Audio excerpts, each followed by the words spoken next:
Donc moi je m'appelle Alice Remo, je suis responsable technique pour la société Sotexto.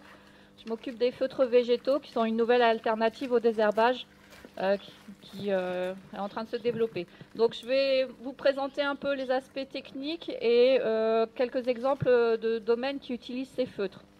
Donc déjà, vous voyez les feutres de paillage, en fait, sont des feutres qu'on met sous le rang comme alternative au désherbage. On ne le met bien sûr pas en totalité au niveau du sol, on le met uniquement sous le rang. On est sur des produits qui sont à base de chanvre pour moitié, donc du chanvre français, et moitié aussi de la toile de jute recyclée qui est issue des sacs de cacao et café en fait. On est homologué pour être utilisé en bio. Les feutres, classiquement, ils restent 3 ans en place s'ils ne sont pas abîmés par l'intervention qui est faite dans l'interrang. Donc on va y revenir par rapport à ça. Ils sont perméables à l'eau et à l'air. Et vous avez la composition en dessous. Donc on est surtout sur du carbone. On a un C sur N donc, qui vous donne une idée de la vitesse de minéralisation. Le C sur N est de 42. Donc on est sur une minéralisation assez lente. On est au pH un peu acide, mais sinon, vous voyez, pour le reste, c'est principalement du carbone et un peu d'azote. Au niveau du mode de fabrication, donc si vous comparez différents feutres, en fait, il faut regarder plusieurs choses. Donc déjà le grammage, donc le poids du feutre. Donc là, il y a des feutres, et puis derrière, il y a des feutres de ma société, donc les feutres Torenap. Vous voyez, on est sur du 1400 grammes au mètre carré. Donc le poids, ça permet aussi le maintien au sol sans agrafage. Au niveau du mode de fabrication, la photo que vous avez ici sont des aiguilles avec des crans sur le côté. Donc nous, au niveau du mode de fabrication, les fibres longues, elles sont juste enchevêtrées avec ces aiguilles. On va dire que ça ressemble un peu à du tricotage, et puis les aiguilles vont les tasser comme ça. Donc ce qui permet vraiment de compacter les feutres sans qu'on mette de colle, de solvant, de produits chimiques en fait. C'est uniquement de la paille qui est comme ça tassée avec ces aiguilles. Et on n'utilise pas d'eau non plus parce qu'il y a des feutres qui sont hydroliés, donc nous c'est pas le cas. C'est vraiment qu'une action mécanique. On est sur des feutres qui sont 100% biodégradables au champ, parce que ça c'est quelque chose qui sera aussi peut-être abordé après sur la biodégradabilité. Donc les produits qui sont biodégradables, il y a différentes normes. Il y a des produits, notamment le PLA dont il va être question. Il y a une biodégradabilité, mais qui est de la biodégradabilité en méthaniseur industriel à 50 ou 70 degrés en fait, dans des conditions particulières, ce qui ne veut pas dire que ça va être biodégradé dans le sol comme ça si facilement en fait. Très clairement, si vous avez des souvenirs des bâchages qui ont pu être mis, vous savez que la biodégradabilité, c'est un facteur à prendre en compte, on va dire. Donc, au niveau des feutres, en fait, ils se présentent soit sous forme de plaques qu'on peut mettre dans des vignes en production ou après plantation. Donc les plaques, elles sont découpées à la taille que veut le viticulteur. En général, on est sur du 50 cm de large. Sur des vignes étroites, on est sur du 40. Donc des plaques qui sont découpées avec 2 encoches. Donc on les pose au niveau du cep, une plaque entre chaque cep en fait. Et sinon, on peut mettre des rouleaux comme ça avant plantation, donc avec une dérouleuse avant plantation, mais ça nécessite une plantation manuelle pour l'instant. On est en train de travailler sur un couplage avec la plantation, mais ce n'est pas encore fait. La diapo du bas, on est sur une étude qui a été faite par la Chambre d'agriculture de l'Aude, où ils ont comparé différentes alternatives au désherbage, dont nos feutres. Ils ont aussi comparé en fait les films plastiques biodégradables noirs là, et puis le granumulch, ce qui est en photo, c'est de la paille compressée en fait. Donc ce qu'ils ont montré déjà au niveau des suivis, c'est que le granumulch, au bout d'un an à peu près, c'est le graphique du haut, au bout d'un an, il y avait 50% du granumulch qui avait disparu. Au bout de 3 ans, en fait, le granumulch était complètement délité, il n'y avait plus d'action. Alors que nos feutres ou les bâches plastiques, ça tient à 3 ans sans problème. Et c'est ce qu'on retrouve au niveau du terrain, au niveau des utilisateurs.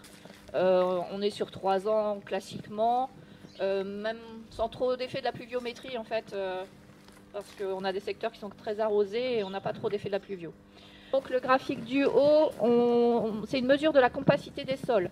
Donc que ce soit sous des feutres ou sous du paillage ou des mulches, dont il va être question après en fait, vous avez des sols qui sont moins compacts très clairement dessous. Quand vous soulevez un feutre, en fait, même au bout de 2 mois, vous voyez que vous êtes sur une structure grumeleuse, en fait, beaucoup plus aérée que la zone témoin à côté.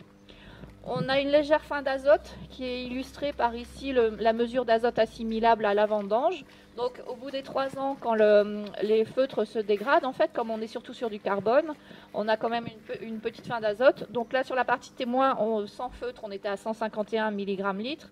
Et sur la partie sous feutre, on était à 118. Donc une fin d'azote qui se fait. En général, les viticulteurs, de toute façon, ils couplent en fait la pose des feutres avec des engrais verts en interrang ou des légumineuses, en fait, pour avoir un itinéraire agroécologique un peu global, hein, bien entendu. Ce qui est noté aussi, plus de vie du sol, hein, plus de vers de terre et du coup plus de sangliers. Il y a vraiment des régions où il y a des troupeaux de sangliers dans les vignes, quelque chose d'affolant. Dans ces cas-là, on ne met pas de feutre. Hein. Clairement, les sangliers, ils trouvent tout de suite les vers de terre, ils fouillent et ils les mettent en l'air. Donc voilà.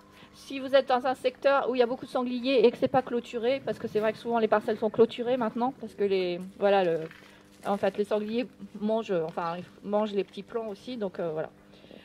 Au niveau des feutres, ce qui a été noté aussi, c'est un retard au débourrement d'une semaine à peu près qui se fait. Dès que vous couvrez un sol, en fait, il va être un peu plus long à se réchauffer au printemps et du coup vous allez avoir un petit décalage au débourrement qui est rattrapé derrière. Donc ça, c'est intéressant dans les zones un peu gélées, on va dire, c'est un effet secondaire par rapport au gel qui est noté, quoi. On limite aussi la température de surface et on limite le stress hydrique. Les photos du bas, en fait, c'est ce que donnent les feutres au bout de 3-4 ans quand ils sont délités, quand ils sont décomposés sur place. Donc ça fait comme ça de la paille qui se décompose, qui fait des morceaux un peu. Ça, bien sûr, il ne faut pas l'enlever, parce que c'est souvent une question qu'on a. Est-ce qu'il faut les enlever au bout des 3 ans? Bien sûr que non. On le laisse sur place, c'est de la paille et ça va ramener du carbone au sol. Il n'y a pas d'inconvénient. Vous pouvez aussi travailler les sols, il n'y a pas de souci. Ça ne va pas empêcher le passage des engins. J'ai pas vu de parcelle passer après avec des brosses rotatives ou des choses comme ça, mais même ça, je pense que ça doit pouvoir passer sans problème. D'une parcelle qui a été mise en place il y a 2 ans au domaine du chapitre à l'INRA de Montpellier. Donc on est sur une parcelle en agroforesterie, donc avec pas mal d'arbres sur la parcelle. On est sur un cépage résistant. Leur objectif, c'est d'arrêter le travail du sol et de favoriser la biodiversité. Donc ils ont posé les feutres à la plantation en rouleau. Il y a des engrais verts qui sont faits en interrang, qui roulent aussi pour le problème de stress hydrique. Hein. C'est un itinéraire aussi pour limiter le stress hydrique. Donc le Rolofaca qui passe en interrang, comme il n'est pas assez large pour aller d'un cep à l'autre, hein, qu'il y a une zone en fait qui n'est pas gérée par ça, et où il ne faut pas abîmer le feutre en fait dans cette zone-là. Donc eux ils passent le multiclean, c'est ce que j'ai mis en photo en haut là. C'est une sorte de rotophile, on va dire, qui permet de gérer cette zone-là sans abîmer le feutre. La photo du dessous, donc c'est un domaine au-dessus du lac d'Annecy. Donc là, on est sur une forte pente, on est sur du 45 degrés, on est à flanc de montagne et là, l'objectif, du coup, ils ont mis les rouleaux à la plantation, mais il a fallu agrafer pour les tenir parce qu'effectivement, on a une forte pente et on est sur une zone, une zone très pluvieuse aussi.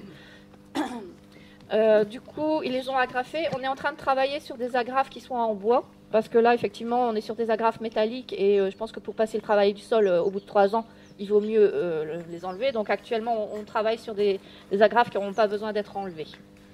Donc la photo en haut avec le château dans le fond là, c'est pareil, on est en Haute-Savoie sur une pente assez marquée. Donc ils ont mis des plaques au moment de la plantation. Ils travaillent l'interrang avec un système classique en fait. Et pour gérer la zone qui est le long des feutres, pour pas les arracher, ils ont mis en combinaison d'outils, ils ont mis des lames bineuses, donc ce qui est en dessin, des lames bineuses sur l'arrière pour pouvoir gérer cette zone le long du feutre. Et si jamais il y a un coup de volant qui s'approche du feutre, en fait, la lame elle passe en dessous, elle va pas l'arracher en fait. Voilà. Donc les viticulteurs ils réfléchissent à leur gestion d'interrang aussi pour ne pas abîmer les feutres, c'est indispensable.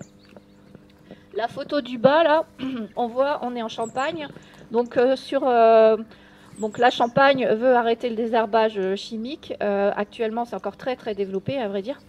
On est sur des vignes à 1 mètre entre les rangs, donc ça complique aussi très clairement le désherbage mécanique. Donc là, sur ce groupe-là, ils ont mis des feutres sous la ligne de cep. Et en interrang, ils ont semé du seigle avec comme objectif que le seigle soit plus haut que, que la ligne de bourgeons au moment du gel de printemps, pour que le gel soit au-dessus en fait, du niveau des bourgeons. Et après, donc, ils l'ont roulé avant le premier traitement, ils l'ont roulé avec l'Orbis, le matériel qu'on voit en photo à gauche. Donc effectivement, au niveau, un des freins, c'est le coût. Parce que là, au niveau du coût, sur une vigne à 4500 cep à peu près, donc ça revient à 4500 € à l'hectare pour quelque chose qui va vous remplacer le désherbage mécanique pendant 3 ans. Donc on va dire que vous êtes à peu près à 1500 € à l'hectare, ce qui revient au coût du désherbage au robot, par exemple, dans cet ordre de prix-là, ou désherbage au cheval, en fait, on est dans la même gamme de prix aussi. Il y a aussi, bon, c'est déconseillé s'il y a des sangliers. Ça doit être buté s'il y a du vent. Oui, ça je vous l'ai pas dit sur le domaine du chapitre, c'est buté sur le côté parce qu'on est dans une zone de Mistral. Sur les autres secteurs, en fait, où on n'a pas un vent à tout arracher, il n'y a pas besoin de le buter, sauf pas besoin d'être agrafé non plus. On a dit sauf si forte pente. Donc en fait, on est sur des choses qui tiennent au sol. Il y a malgré tout un petit temps de pause. Il est de 8 heures à l'hectare si on est à la dérouleuse. Si on est en manuel sur du 4500 pieds, il faut plutôt compter 20 heures à l'hectare pour poser les feutres. Donc il faut les poser entre chaque cep, mais je vous dis, c'est à prendre en compte malgré tout une fois. Les points positifs, c'est qu'après vous êtes tranquille pendant 3 ans, effectivement. Les viticulteurs qui partent là-dessus, c'est aussi par rapport aux jeunes plantations, par exemple, parce qu'ils ne veulent pas abîmer les systèmes racinaires, ou alors parce qu'il y a beaucoup de complants. Donc effectivement, là, le fait de ne pas travailler son sol, parce qu'effectivement, vous savez bien qu'avec les outils, souvent, voilà, vous pouvez abîmer des cèpes ou autres. Là, effectivement, on est sur quelque chose de très, très soft, en fait, qui ne va pas du tout abîmer les jeunes plants. On est sur un produit qui n'a pas de chimie, on est sur un produit qui est vraiment qui est homologué en bio, mais où il n'y a pas du tout de produits dedans non plus, de produits chimiques et autres. Par rapport à du travail du sol qui va provoquer une minéralisation active, vous savez, dès que vous travaillez votre sol, vous ramenez de l'oxygène et du coup votre matière organique va être transformée en matière soluble, notamment les nitrates. Donc par rapport à ça, effectivement, ceux qui mettent en place un couvert de leur soulrang, c'est aussi pour éviter qu'il y ait ce phénomène de minéralisation trop rapide en fait, et du coup de perte de fertilité. C'est un peu dans le courant actuel de techniques culturales simplifiées, ce qui se fait en grande culture, où ils essayent d'arrêter plus ou moins le travail du sol et de revenir à des choses pour éviter cette perte de fertilité. On préserve les vers de terre, ça c'est très visuel aussi, il n'y a pas de souci, c'est rapide. On ramène un peu de carbone et pas d'oxydation par rapport aux rayons UV. Ça c'est aussi une sorte une nouvelle préconisation qui est faite dans certains secteurs. En fait, ils travaillent sur les potentiels redox qu'on peut trouver au niveau du sol, sachant qu'il y a des études qui ont montré que les rayons UV directs au niveau du sol provoquent une oxydation. Donc ils font des mesures en fait avec un peu les oxymètres, ce que vous utilisez en cave pour mesurer l'oxygène dissous. Donc ils regardent l'oxydation des sols par rapport à ça. Et effectivement, dès que vous couvrez les sols, en fait, vous avez cette oxydation qui diminue fortement et le sol qui se rééquilibre. Et du coup, il y a des études qui sont faites par rapport à ça sur cette mesure de potentiel redox. Donc, je vous ai présenté en global cette alternative, effectivement, qui est à réfléchir et qui est adaptée sur certains vignobles, qui est testée maintenant vraiment sur, un peu dans tous les vignobles, à vrai dire. On a des tests qui sont mis en place. On va mettre un bout de parcelle aussi chez Thierry Hou qui nous reçoit pour tester ça par rapport à ses pratiques. Et voilà. Voilà, je vous remercie de votre attention en tout cas.